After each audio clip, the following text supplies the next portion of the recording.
کائنات کے اندر اللہ رب العزت نے انسان کو تخلیق کیا، اور انسان کی جو تخلیق کا مقصد ہے وہ رب کائنات نے عبادت قرار دیا ہے۔ رب کائنات نے قرآن کریم فرقان حکیم میں ارشاد فرمایا وَمَا خَلَقْتُ الْجِنَّ وَالْإِنسَ إِلَّا لِيَعْبُدُونَ۔ خدا فرماتا ہے کہ میں نے جنوں اور انسانوں کو اس لیے پیدا کیا کہ وہ میری عبادت کیا کریں۔ انسان کی تخلیق کا جو مقصد ہے وہ عبادت ہے۔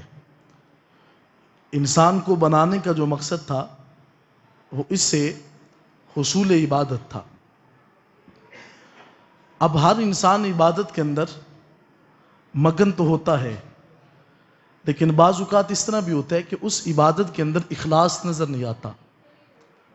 وہ خالص پن جو ہے جو رب کائنات نے اپنی مخلوق سے طلب کیا اس کی کمی نظر آتی ہے۔ قرآن کریم فرقان حکیم میں رب کائنات نے یہی ارشاد فرمایا ہے۔ سورۃ البینہ کی آیا مقدسہ تلاوت کرنے کا شرف حاصل کیا ہے۔ ارشاد خداوندی ہے کہ وَمَا أُمِرُوا إِلَّا لِيَعْبُدُوا اللَّهَ۔ خدا فرماتا ہے کہ تمہیں میں نے اس بات کا حکم نہیں دیا، مگر حکم تو میں نے یہ دیا تھا کہ میری عبادت کی جائے، اور عبادت کے ساتھ فرمایا کہ مخلصین لہ الدین، کہ میرے دین کے ساتھ اخلاص کرو، میرے دین کے ساتھ خالص ہو جاؤ۔ فرمایا حنفاء ویقیموا الصلاۃ ویؤتوا الزکاۃ۔ خدا فرماتا ہے کہ دین وہ ہے کہ جو حق اور باطل سے جدا ہے، یہ سیدھا راستہ ہے۔ فرمایا نماز قائم کرتے رہو اور زکوٰۃ ادا کرتے رہو۔ اور آخر میں بڑی خوبصورت آیت ہے، قرآن سارے کا سارا خوبصورت ہے۔ علامہ اقبال رحمۃ اللہ تعالی علیہ سے کسی نے پوچھا کہ اقبال آپ زندگی میں کتنی مرتبہ آپ نے قرآن پڑھا ہوگا، لیکن آپ قرآن ختم کرنے کے بعد پھر دوبارہ شروع کر دیتے ہیں؟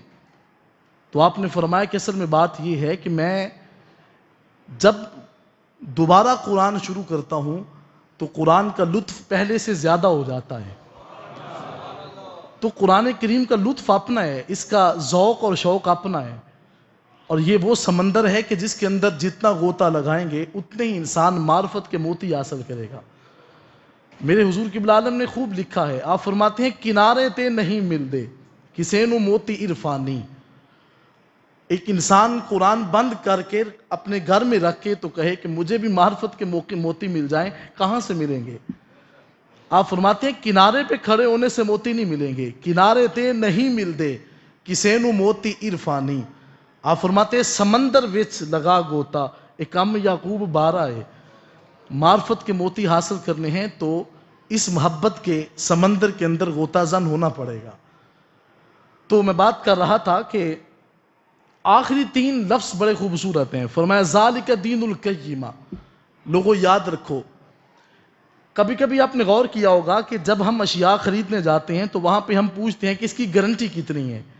وہ بندہ جواب دیتا ہے کہ اس کی گارنٹی 1 سال کی ہے، 1 سال کے بعد ہم اس کو اگر خراب ہوگا تو میں اس کو ریپیئر بھی کر کے دوں گا۔ تو بندہ اس کے اوپر جو ہے وہ اعتماد کرتا ہے کہ 1 سال کی گارنٹی ہے۔ اب سنیں، دین کی گارنٹی کسی انسان نے نہیں دی، اللہ تعالیٰ نے دی ہے۔ فرمایا لوگوں یاد رکھو ذالک الدین القیمہ، یہ جو جس دین کے اوپر آپ قائم ہیں نا، جس دین کے اوپر آپ اپنے آپ کو نافذ کیے ہوئے ہیں اور اپنی زندگی کو بسر کر رہے ہیں، خدا فرماتا ہے میں گارنٹی دیتا ہوں کہ یہ قیامت تک قائم رہنے والا دین ہے۔ ایک انسان گارنٹی دے تو اس کے اندر شک ہو سکتا ہے کہ سال بعد جاؤں گا تو ہو سکتا ہے پہچان نہیں نا۔ دین کے قائم رہنے کی گارنٹی خدا دے رہا ہے کہ ذالک الدین القیمہ۔ لوگوں یہ دین وہ ہے کہ جو ہمیشہ قائم رہنے کے لیے آیا ہے، دین مٹنے کے لیے نہیں آیا۔ اور یہ جس جگہ کے اندر اس کا نفاذ ہوتا ہے، خدا اس جگہ کو بھی کبھی مٹاتا نہیں ہے۔ آج کبھی غور کریں کہ ہم اسلامی جمہوریہ پاکستان کے اندر رہتے ہیں، اور یہ جو ہم نے خطہ اسلام کے نام پر حاصل کیا ہے یہ مٹنے کے لیے نہیں آیا۔ اس کی وجہ یہ ہے کہ اس کے ساتھ آقا علیہ الصلوۃ والسلام کا نام لگ چکا ہے۔ کوئی آپ سے پوچھتا ہے نا کہ پاکستان کا مطلب کیا، ذرا محبت کے ساتھ کہیے نا، پاکستان کا مطلب کیا، دستور ریاست کیا ہوگا؟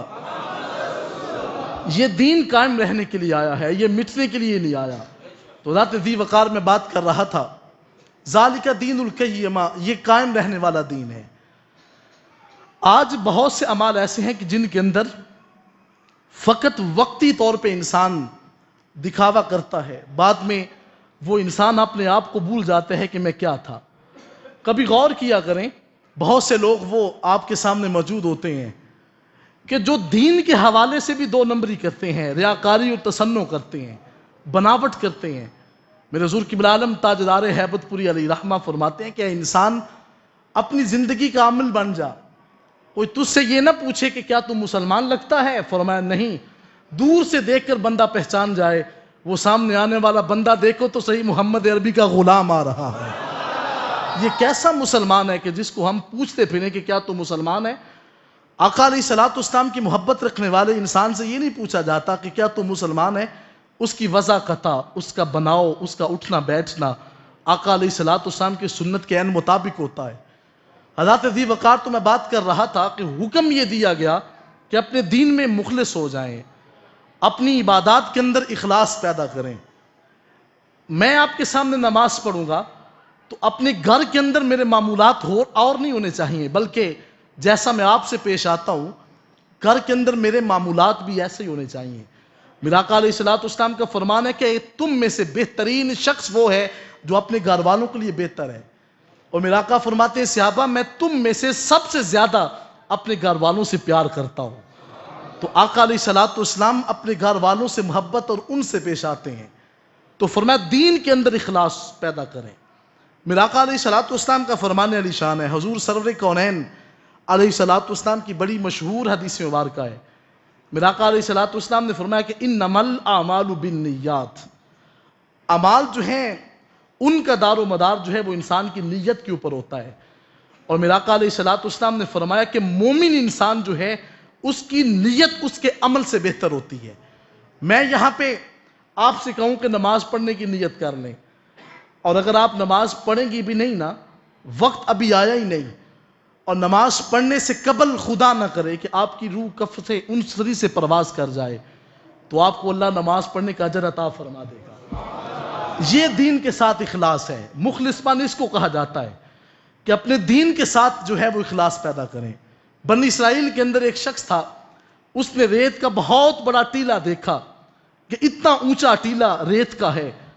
وہ گزرتے وقت ارادہ اور نیت کرتا ہے کہ باری تعالیٰ کاش میرے پاس جتنا یہ ریت کا اونچا ٹیلا ہے اتنی میرے پاس رقم ہوتی، میں تیری بارگاہ میں سارے کا سارا صدقہ خیرات کر دیتا۔ اتنی نیت کر کے تو وہ گزر جاتا ہے۔ وقت کے پیغمبر حضرت موسیٰ علیہ السلام کی طرف وحی ہوتی ہے۔ حضرت موسیٰ علیہ السلام کو اللہ نے پیغام بھیجا، فرمایا یا موسیٰ اس بندے کو کہو کہ جو تو نے کہا ہے نا ہم نے قبول کر لیا ہے۔ حضرت موسیٰ علیہ السلام جا کر کے اس بندے کو کہتے ہیں یار تیرا تو گھر بھی ٹوٹا ہے، تو نے اتنی زیادہ خیرات کہاں سے کی؟ فرمایا یا نبی اللہ خیرات کی نہیں ہے، ابھی نیت کی ہے، ابھی ارادہ کیا ہے۔ فرمایا کاش میرے پاس اتنا مال ہوتا تو اللہ کی راہ میں سارا ہی دے دیتا۔ تو حضرت موسیٰ علیہ السلام نے فرمایا تجھے مبارک ہو، تو نے نیت کی ہے نا، اللہ نے تجھے اس کا اجر بھی عطا فرما دیا ہے۔ تو انسان کی نیت جو ہے وہ صحیح ہونی چاہیے، جب انسان کی نیت صحیح ہوگی تو اس کو اس کا اجر ضرور مل جائے گا۔ تو ذات ذی وقار میں بات کر رہا تھا کہ اخلاص جو ہے وہ پیدا کریں۔ علامہ اسماعیل حقی رحمۃ اللہ تعالی علیہ تفسیر روح البیاں کے اندر اس کو بات کو نقل فرماتے ہیں۔ آپ فرماتے ہیں کہ اخلاص اس کو کہا جاتا ہے کہ انسان کے دل کے اندر اللہ کے علاوہ کسی شے کا تصور بھی پیدا نہ ہو۔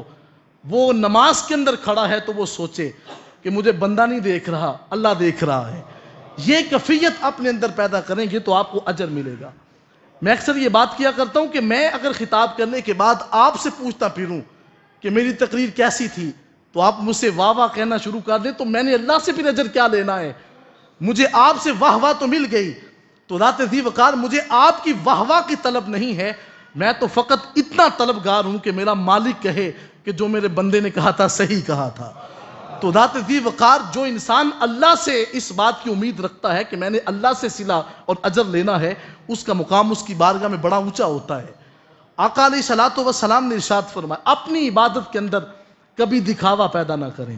بہت سے لوگ معاشرے کے اندر ایسے بھی موجود ہوتے ہیں کہ جن کے اعمال کا مقصد یہ ہوتا ہے کہ بندہ راضی ہو جائے۔ نماز پڑھنا شروع کی، لمبا کر لیا۔ کیوں لمبا کیا؟ کہ بندہ دیکھ کے کہے کہ بہت اچھا نمازی ہے۔ اور کسی نے روزہ رکھ لیا، پھر لوگوں کو بتاتا پھرے کہ میں نے آج روزہ رکھا ہوا ہے۔ تو اس کا مقصد انسان سے صلہ اور اس کا بدل لینا ہے، مالک سے وہ بدلہ حاصل کرنا نہیں چاہتا۔ تو میرا آقا علیہ الصلوۃ والسلام نے فرمایا قیامت کے دن 3 اشخاص اللہ کی بارگاہ میں پیش کیے جائیں گے، جن میں پہلا شخص قاری قرآن ہوگا، اور دوسرا شخص جو ہے وہ بہت بڑا سخی اور سخاوت کرنے والا جو ہے وہ شخص ہوگا۔ اتنی سخاوت کرے گا کہ حاتم طائی کی سخاوت کے برابر اس کی سخاوت پہنچ جائے گی۔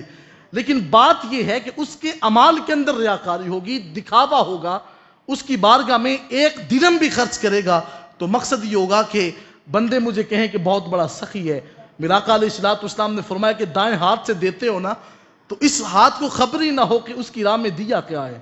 جب اس مقام کے اوپر آپ پہنچ جائیں گے تو آپ کا 1 درہم جو خرچ کیا ہوگا اللہ اس کے بدل میں آپ کو 700 گنا اجر عطا فرما دے گا، جب آپ اس کی بارگاہ میں اس کی رضا کے لیے عمل کریں گے۔ تو میرا آقا علیہ الصلوۃ والسلام نے فرمایا کہ اعمال کا جو دار و مدار ہے وہ نیت کے اوپر ہوتا ہے۔